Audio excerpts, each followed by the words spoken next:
नमस्कार दोस्तों, today exam के यूट्यूब चैनल पर आप सभी का स्वागत है। दोस्तों, आज के इस वीडियो में हम रीजनिंग के कुछ महत्वपूर्ण प्रश्नोत्तर समझेंगे जो हर बार कंपटीशन एग्जाम में एक या दो सवाल पूछे जाते हैं।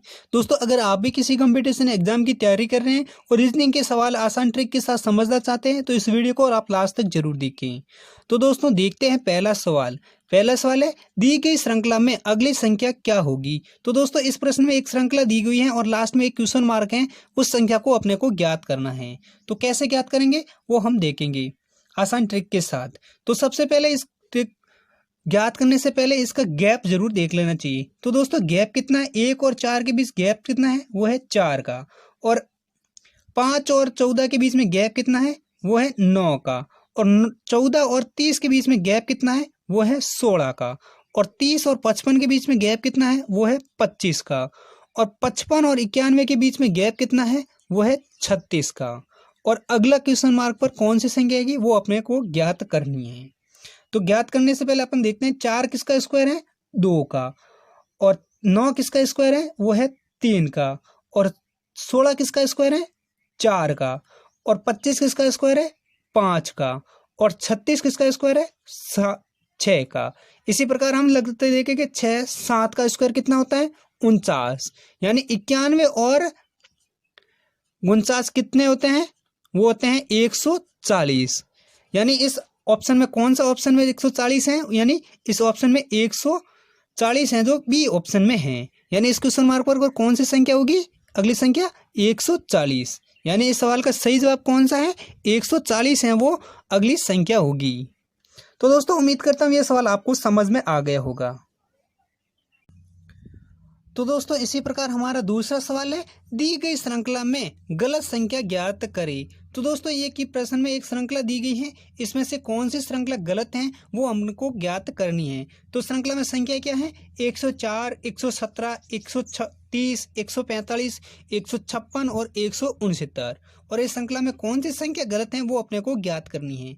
तो दोस्तों, पहले क्वेश्चन की तरह इसके में भी अपने को गैप ज्ञात करना है। तो दोस्तों, 104 और 117 में गैप कितना है? तो है 13 का। और 117 और 130 के बीच में गैप कितना है?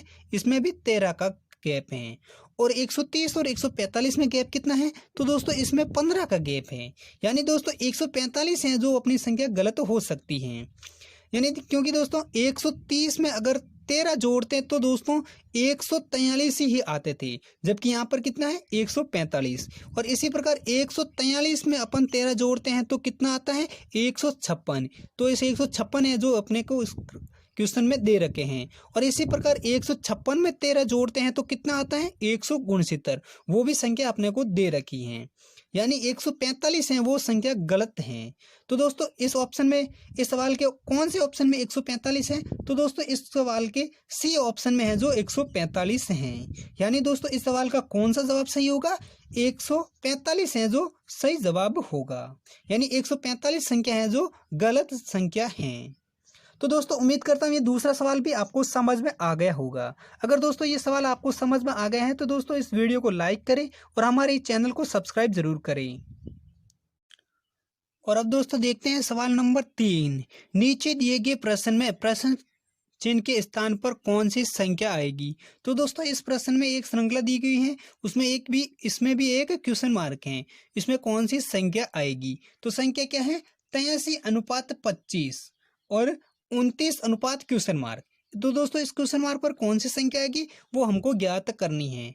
तो इसको भी अपन एक आसान ट्रिक के साथ ज्ञात करेंगे। तो दोस्तों, देखते हैं 25 कैसे आए, जो इसी प्रकार यहाँ पर क्वेश्चन मार्क की जगह संख्या आ सके। तो दोस्तों 25 की अंक आई थी वो अपने को देखनी है कैसे ये। तो दोस्तों, सबसे पहले अपन 8 और 3 के बीच गैप कितना है वो ज्ञात करेंगे। तो गैप कितना है? 5। और दोस्तों 5 का स्क्वायर क्या होता है? 25 होता है। तो दोस्तों, इसी प्रकार अपन देखेंगे 2 और 9 के बीच गैप कितना है। तो दोस्तों 2 और 9 के बीच गैप कितना है? वो है 7 का। तो दोस्तों 7 का स्क्वायर कितना होता है? 49 होता है। यानी दोस्तों, इस क्वेश्चन मार्क के स्थान पर कौन सी संख्या आएगी? वो आएगी 49। और दोस्तों इसी प्रकार हम इस सवाल के ऑप्शन में कौन से ऑप्शन में 49 है वो अपन देखेंगे। तो दोस्तों, इसके सवाल के ऑप्शन में बी ऑप्शन है जिसमें 49 संख्या है। यानी दोस्तों, इस सवाल का कौन सा ऑप्शन सही होगा? बी ऑप्शन है जो सही होगा।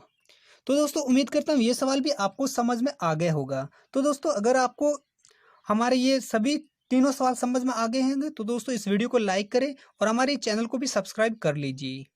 और दोस्तों हम मिलते हैं अगले वीडियो के साथ, तब तक के लिए जय हिंद, वंदे मातरम।